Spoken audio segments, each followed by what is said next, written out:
वेदं सुरूपं तथा वा कलत्रं यशश्चारुचित्र धनं मेरुतुल्यम् मनश्चेन लग्नं गुरोरङ्घ्रिफन्ने ततः किं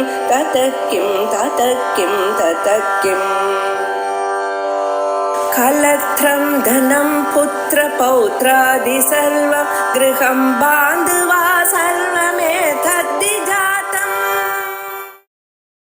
ओम श्री गुरुभ्यो नमः। हरिः ओम। ईश्वरो गुरुरात्मेति मूर्तिभेद विभागिने व्योमवद्व्याप्तदेहाय दक्षिणामूर्तये नमः। शिवशक्त्या युक्तो यदि भवति शक्तप्रभवितुं न चेद्येवं देवो न खलु कुशलस्पन्दितुमपि। अतस्त्वामाराध्यां हरिहरविरिञ्जादिविरवि प्रणन्तुं स्तोतुं वा कथम् अकृतपुण्यप्रभवति।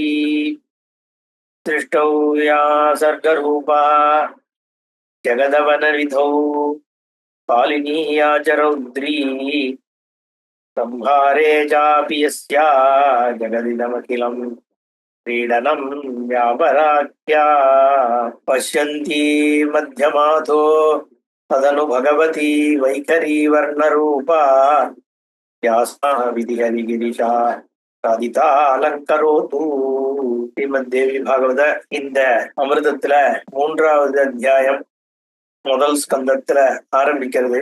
சூதௌவாச்ச ஷிண்வந்து சம்பிரவக்ஷ்யாமி புராணானி முனீஸ்வராः யதா ஸ்ருதானி தத்வேன வியாசாத் சத்யவதி சுதாத் மத்வயம் பத்வயம் ஜைவ புரத்ரயம் வஜதுஷ்டயம் அநாமலிங்க கூஸ்கானி புராணானி ப்ருதக் ப்ருதக் சதுர்தசசஹஸ்ரம் ச மத்ஸ்யமாத்யம் பிரகீர்த்திதம் ததா கிரஹசஹஸ்ரம் து மார்க்கண்டேயம் மகாத்புதம் சதுர்தசசஹஸ்ராணி ததா பஞ்சசதானி ச பவிஷ்யம் பரிசங்கியாதம் முனிபிஸ்தத்வதர்ஷிபிஹி.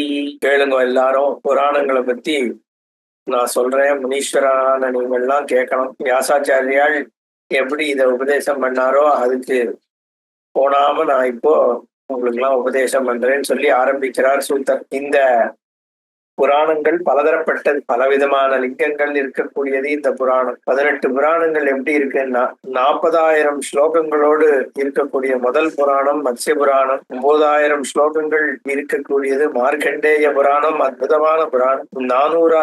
40,000 ஸ்லோகங்கள் இருக்கக்கூடியது பவிஷ்ய புராணம். அப்புறம் 80,000 ஸ்லோகங்கள் இருக்கிறது, 18,000 ஸ்லோகங்கள் இருக்கிறது இந்த பாகவத புராணம். 14,000 இருக்கிறது பவிஷ்யத் புராணம். அப்புறம் பிரம்ம புராணம் 12,000 ஸ்லோகங்கள் இருக்கக்கூடிய பிரம்மாண்ட புராணம். 18,000 ஸ்லோகங்கள் இருக்கக்கூடிய பிரம்ம வைவஸ்வத புராணம். அதே மாதிரி வாமன புராணம். 600 ஸ்லோகங்கள் இருக்கக்கூடிய வாயவ்ய புராணம். 24,000 ஸ்லோகங்கள் இருக்கக்கூடிய சௌனக புராணம். 23,000 ஸ்லோகங்கள் இருக்கக்கூடிய வைஷ்ணவ புராணம். அற்புதமான பல புராணங்கள் இருக்கு. அதே மாதிரி 24,000 ஸ்லோகங்கள் இருக்கக்கூடிய வாராக புராணம். 16,000 ஸ்லோகங்கள் இருக்கக்கூடிய அக்னி புராணம். 25,000 ஸ்லோகங்கள் இருக்கக்கூடிய நாரத புராணம். அப்புறம் 25,000 இருக்கக்கூடிய பத்ம புராணம். 11,000 ஸ்லோகங்கள் இருக்கக்கூடிய லிங்க புராணம்.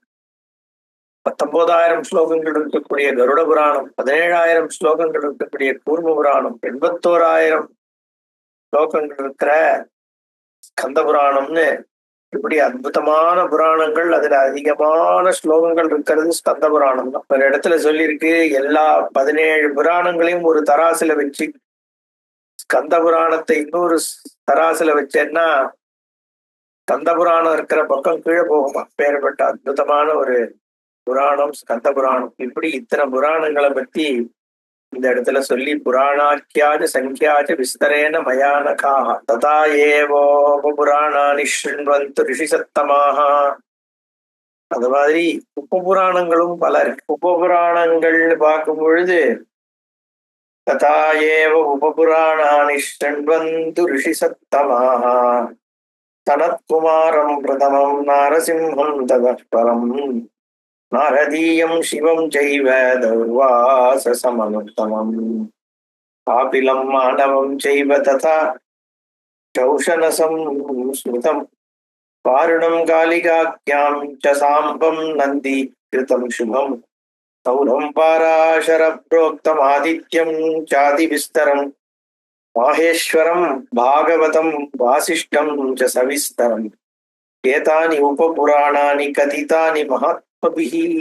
உபபுராணங்கள்னு பார்த்தா ஜனத்குமார புராணம், நாரசிம்ம புராணம், நாரதீய புராணம், சிவபுராணம், தௌர்வாசசம், காபில புராணம், மானவ புராணம், ஔஷணசம் புராணம், வாருணம் புராணம், காலிகம் புராணம், சாம்ப புராணம், இப்படி பல புராணங்கள், சௌர புராணம், பாராசர புரோக்த ஆதித்ய புராணம், மாஹேஸ்வர புராணம், பாகவத புராணம், வாசிஷ்ட புராணம்னு பல உபபுராணங்கள் இருக்கு அப்படின்னு சொல்றார். அஷ்டாதச புராணானி கிருத்வா சத்யவதி சுதா பாரதாக்கியானம் அதுலம் சக்கரே ததுபபிருங்கிதம் மன்வந்தரேஷு சர்வேஷு துவாபரே யுகே பிராது கரோதி தர்மார்த்தி புராணானி யதாவிதி. 18 புராணங்கள் பண்ணதுக்கு அப்புறம்தான் வியாசாச்சாரியால் மகாபாரதம் என்கின்ற தன்னிகரற்ற ஒரு கிரந்தத்தை ஏற்படுத்தினார். அதே மாதிரி எல்லா மன்வந்தரங்களிலும் ஒவ்வொரு துவாபர யுகங்களிலும் வியாசர் தோன்றார். ஒரு வியாசர் கிடையாது. துவாபரே யுகே பிராது கரோதி தர்மார்த்தி புராணானி யதாவிதி. ஒவ்வொரு துவாபர யுகத்திலையும், ஒவ்வொரு கல்பத்திலையும், ஒரு சதுர்யுகத்திலையும் ஒரு துவாபர யுகம் இருக்கு.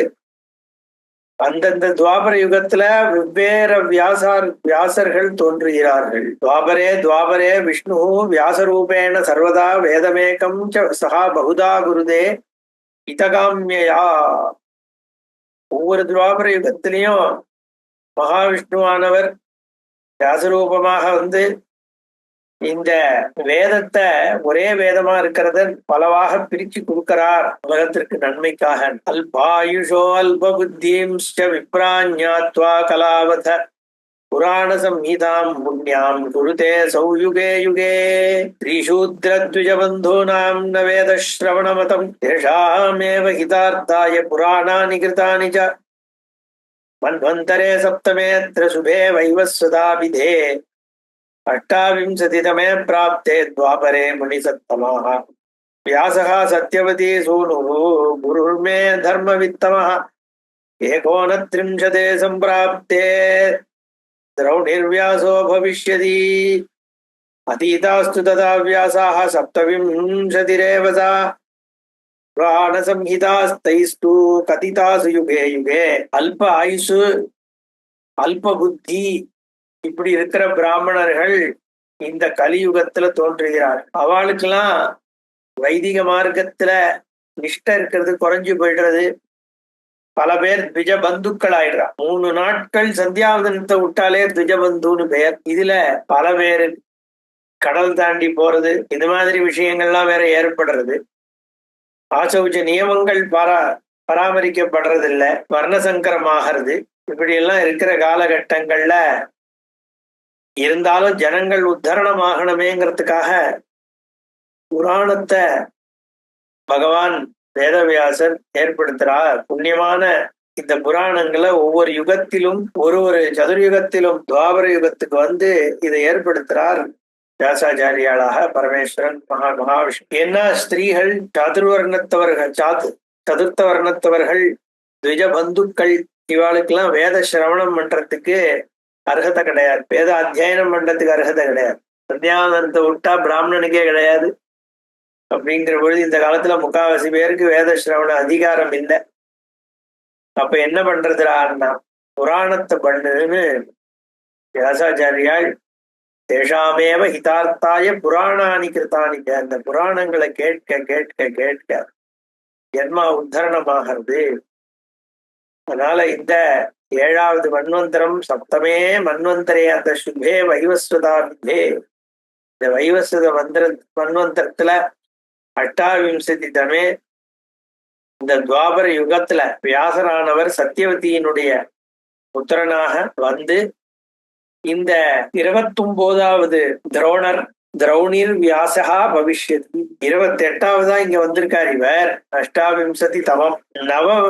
இன்னைக்கு 29வதா திரௌணர் புத்திரன், அதான் திரௌணி அஸ்வத்தாமா வியாசர் ஆவாராம். ஏற்கனவே 27 வியாசர்கள் இருந்திருக்கிறார்கள் ஒவ்வொரு யுகத்திலையும். அது யாருன்னு கேட்கிறா ரிஷிகள்லாம். ப்ரூஹி சூத மகாபாக வியாசா பூர்வ யுகோத்பவாஹ வக்தாரஸ்து புராணானாம் துவாபரே துவாபரே. ரிஷிகள்லாம் கேட்கிறா யார வாழலாம். இப்ப வந்த வியாசர் சரி, இதுக்கு முன்னாடி 27 வியாசாச்சாரியாள்கள் வந்திருக்கிறார்கள் ஒவ்வொரு யுகத்திலையும் வெவ்வேறு வியாசர். அவள்லாம் யாருன்னு சொல்லுவோன்னு ரிஷிகள் கேட்க. சோத உவாச்ச துவாபரே பிரதமே வியஸ்தாக ஸ்வயம் வேதாக ஸ்வயம் புவா பிரஜாபதி த்விதீயே தூ துவாபரே வியாச காரியகிருத் திருதீயே சோஷனா வியாசச்சதுர்தே து ப்ரஹஸ்பதி பஞ்சமை சவிதா வியாசः षष्ठे मृत्युस्तदावरे मघवा सप्तमे प्राप्ते वसिष्ठत्वष्टमे स्मृतः तारद्वदस्तु नवमे त्रिधामा दशमे तथा एकादशे त्रिवृषो भरद्वाजस्ततः परम् त्रयोदशे चान्तरिक्षो धर्मश्चापि चतुर्दशे त्रय्यारुणिः पञ्चशे षोडशे तु धनञ्जयः मेधातिथिः सप्तदशे व्रती अष्टादशे तथा अत्रिरेकोनविंशेत गौतमस्तु ततः परम् उत्तमश्चैकविंशेत हर्यात्मा परिकीर्तितः वेने वाजस्रवश्चैव सोमो मुष्यायनस्तथा तृणबिन्दुस्तथा व्यासः भर्गवस्तु ततः परम् ततः शक्तिर्जातुकर्ण्यः कृष्णद्वैपायनस्ततः அஷ்டாவிம்சதி சங்கேயம் கதிதாயா மயா ஸ்ருதாம். அந்த 27 பேர் யாருன்னு சொல்றேன் கேட்டுக்கோ. துவாபரத்துல, முதல் யுகத்துல, கல்பத்துல, துவாபர யுகத்துல வேதமே பிரம்மாவானவர் ஸ்வயம்புவ பிரஜாபதி 2வதாகும். முதல்ல பிரம்மா ஆனார் வியாசரா. 2வது அந்த கல்பத்துல ஸ்வயம்புவன்ற பிரஜாபதி வியாச காரியத்தை பண்ணார். 3வதுல உஷனா வியாசரானார். 4வதுல ப்ரஹஸ்பதி. 5வதுல சூரியனாகிய சவிதா வியாசரானார். 6வதுல மிருத்யுவாகிய யமதர்மராஜா வியாசராக வரார். 7வதுல மகவன். 8வதுல வசிஷ்டர். 9வதுல சாரஸ்வதர். 10வதுல திருதாமா. 11ல திரிவிருஷன் பரத்வாஜர். 12வது. 13வதாக அந்தரிக்ஷமும். 14வதாக தர்மமும் அருணருடைய புத்திரன். 15ல 16வதுல தனஞ்சயன். 17வதுல மேதா அதிதி. 18ல விரதி. 19ல அத்ரி. 20ல கௌதமர். 21ல உத்தமன். 22ல ஹரியாத்மா. 23ல வாஜஸ்ரவசன். அதுக்கப்புறம் சோமன். அப்புறம் அமுஷ்யாயனன். அப்புறம் திருணபிந்து. அப்புறம் பார்கவன். அதுக்கப்புறம் சக்தி. அப்புறம் ஜாதுகர்ணன். இப்படி 27 பேர் ஆனதுக்கு அப்புறம் 28வதாக கிருஷ்ணத்வைபாயனர் வியாசராகிறார் அப்படின்னு 28 வியாசர்களை பத்தி இங்க சொல்றார் சூதர். கிருஷ்ணத்வைபாயனாத் புரோக்தம் புராணம் ச மயா ஸ்ருதம் ஸ்ரீமத்பாகவதம் புண்ணியம் சர்வதுக்கௌகநாசனம். இப்படி 28 வியாசர் இருந்தாலும் 28வதாக இருக்கக்கூடிய கிருஷ்ணத்வைபாயனர் என்கின்ற இந்த வியாசாச்சாரியாளுடைய புராணத்தை நான் கேட்டேன். அது எல்லா துக்கத்தையும் நாசம் பண்ணக்கூடியது இந்த பாகவதம். காமதம் மோக்ஷதம் ஜெய்வ வேதார்த்த பரிவிருங்கிதம் சர்வாகமரசாராம் முமுக்ஷூணாம் சதா பிரியம். இந்த புராணமானது எல்லா விருப்பங்கள் மோட்சம் எல்லாத்தையும் கொடுக்கக்கூடியது. வேதார்த்தம் முழுக்க இதுல இருக்கு. ரசம் இருக்கக்கூடியது. முமுட்சுகளுக்கு பிரியத்தை கொடுக்கக்கூடியது இந்த புராணம். வியாசேன கிருத்வா அதிசுபம் புராணம் சுகாய புத்திராய மகாத்மனே யத் வைராக்கியயுக்தாய ச பாட்டிதம் வை விஜ்ஞாய ஜைவாரணி சம்பவாய சுதம் மயா தத்ர ததா கிரஹீதம் யதார்த்தவத்யாச முகான் முனீந்திராः புராணகுஹ்யம் சகலம் சமேதம் குரோ பிரசாதாத் கருணாநிதேஷ்ச உதேன பிருஷ்டः சகலம் ஜகாத துவைபாயனஸ்தத்ர புராணகுக்கியம் அயோனுஜேனாத்புத புத்தினா வை ஸ்ருதம் மயா தத்ர மகாபிரபாவம். வியாசரால இயற்றப்பட்ட இந்த புராணமானது ரொம்ப மங்களத்தை கொடுக்கக்கூடியது. தன்னுடைய புத்திரனாகிய சுகபிரம்மத்துக்கு உபதேசித்தார் வியாசாச்சாரியால். ஏன்னா சுகபிரம்மம் ரொம்ப வைராக்கியத்தோடு கூடியவராக இருக்கிறதுனால அவருக்கு இது வழங்கப்பட்டது. பரணி சம்பவன்னு பெயர். மரக்கட்டையிலிருந்து உற்பத்தி ஆனதுனால சுகர் பரணி சம்பவாய அப்படின்னு. அப்படி வியாசாச்சாரியால் சுகபிரம்மத்துக்கு சொன்னதை நான் கேட்டேன்.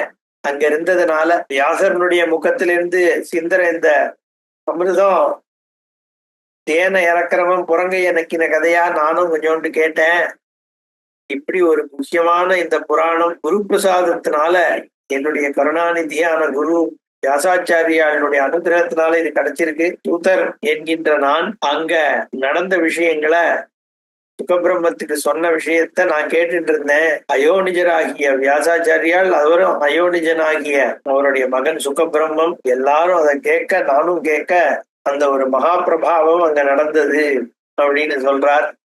ஸ்ரீமத் பாகவதாமராங்கிரி பலாஸ்வாதாஹரசத்தமஹா சம்சாராரண்ணவ துர்விகாக்கிய சலிலம் சம்ஹர்த்து காம சுகஹ நானாக்கியானரசாலயம் ஸ்ருதிபுடைஹ பிரேம்ணா ஸ்ருணோதத்புதம் தச்சுத்வா ந விமுச்யதே கலிபயாதேவம் விதः கக்ஷிதௌ.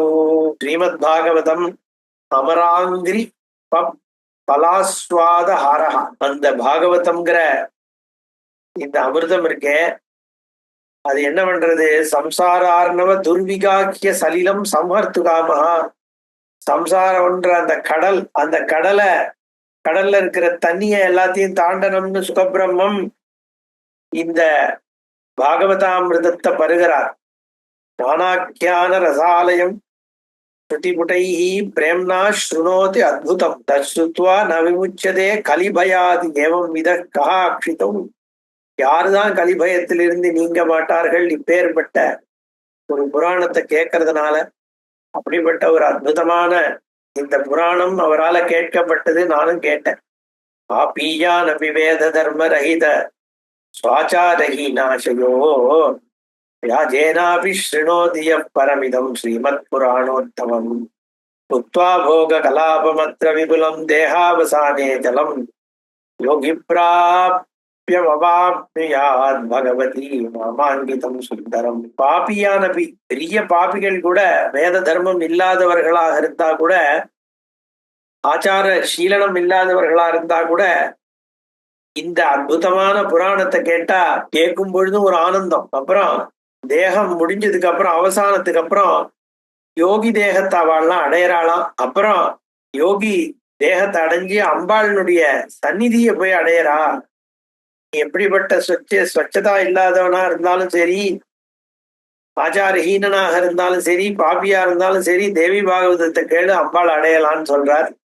யா நிர்குணா ஹரிஹராதிபிரபி அலப்யா வித்யா சதாம் பிரியதமாத சமாதிகம்யா சாதஸ்ய சித்த குஹரே பிரகரோதி பாவம் யஸ்ஸம் ஸ்ருணோதி சததம் து சதி புராணம் சம்பிராப்ய மானுஷ பவம் சகலாங்கயுக்தம் போதம் பவார்ணவஜலோத்தரணாய காமம் சம்பிராப்ய வாச்சகமஹோ ந ஸ்ருணோதி மூடஹ தோ வஞ்சிதோத்ர விதினா சுகதம் புராணம் யப் பிராப்ய கர்ணயுகலம் படுமானுஷத்வே ராகீ ஸ்ருணோதி சததம் ச பராபவாதான் சர்வார்த்ததம் ரசநிதிம் விமலம் புராணம் நஷ்டக் குதோ ந ஸ்ருணோதே புவிமந்த புத்தி. நிர்குணஸ்வரூபமான அம்பாள் மகாவிஷ்ணு பரமேஸ்வரன் முதலானவர்களை திருஷ்டி பண்ணி, அதே சமயத்துல அவர்களால் அடைய முடியாதவளாக இருந்து கொண்டு அந்த வித்தியான அம்பாள் சாதுக்களுக்கெல்லாம் ரொம்ப பிரியமானவளாகிய அந்த அம்பாள் சமாதியில சென்ற சாதுக்கள்லாம் எப்பேற்பட்ட சுரூபத்தை பார்க்கிறாளோ அந்த சுரூபத்தை உடைய அம்பாள் எல்லாரும் இந்த புராணம் கேட்கிறவா எல்லோரோட சித்தையும் அழகுபடுத்தி உண்மையான மனுஷ தன்மையையும் முக்தி தன்மையும் அவர்கள்ட்ட ஏற்படுத்தி இந்த பவம்ன்ற பெருங்கடல், பிறவி பெருங்கடல்ல திக்கிக்காம அவளை வெளியில எடுத்துன்னு வந்து, மூடர்களாக இருந்தாலும் சரி இந்த பாகவத ரசத்தை கேட்க கேட்க பேச ஆரம்பிச்சிருவாளாம். பெரிய பண்டிதர்கள் மாதிரி பெயர்பட்ட ஒரு புராணம் இந்த மகத்தான புராணம். யார் தன்னுடைய காதுல அணிகலன்களை அணிகிறா மாதிரி இந்த பாகவதம் தேவி பாகவதத்தை கேட்டு அணிகலன்களா அணிகிறாரோ அவர்கள் விருப்பங்கள் எல்லாத்தையும் பூர்த்தி பண்ணி கொடுக்கிற அம்பாள். எல்லா விதமான ரசங்களும் சித்திக்கிறது அவளுக்கு. இப்பேற்பட்ட புராணத்தை கேட்காம இருந்தான்னா அவனுடைய வாழ்க்கை நஷ்டமாயிடுறது. நஷ்டகுதோன ஸ்ருதே புவி மந்த புத்தி. இந்த மாதிரி கேட்காம இருக்கிறவன் மந்த புத்தி ஆகிறான்னு சொல்லி இதனுடைய மகாத்மியத்தை சொல்லி படிக்கிறது. இது ஸ்ரீதேவி பாகவதே மகாபுராணே பிரதமஸ்கந்தே திருதியோத்தியாய. 3ஆம் அத்தியாயம் முடிகிறது. 4வது அத்தியாயம் சதுர்தோத்தியாய. ரிஷய ஊச்சு சௌமிய வியாசஸ்ய பாரியாயாம் கஸ்யாம் ஜாத சுகா கதம் வா கீதிருஷோ ஏன படித்தேயம் சுசம்ஹிதா. கேட்கிறா ரிஷிகள்லாம் தூதர்கிட்ட, அயோனிஜன்னு சொன்னேளே அப்படின்னா என்ன? இந்த சுகபிரம்மம் வியாசரனுடைய புத்திரன்னா எந்த பத்தினிக்கு பிறந்தார்? எப்படி இந்த புராணங்கள் விஷயங்கள் எல்லாம் அவர் கத்துண்டார்? அவருடைய ஜென்ம மகாத்மியம் என்னங்கிறத எங்களுக்கு சொல்லணும்னு சொல்றார். அதை நம்ம இதுக்கப்புறம் அடுத்த செஷன்ல பார்ப்போம். ஓம் பூர்ணமத பூர்ணமிதம் பூர்ணாத் பூர்ணமுதச்யதே பூர்ணஸ்ய பூர்ணமாதாய பூர்ணமேவாவசிஷ்யதே. ஓம் சாந்தி சாந்தி சாந்தி. ஹரி ஓம் ஸ்ரீ குருभ्यो நமः. ஹரி ஓம்.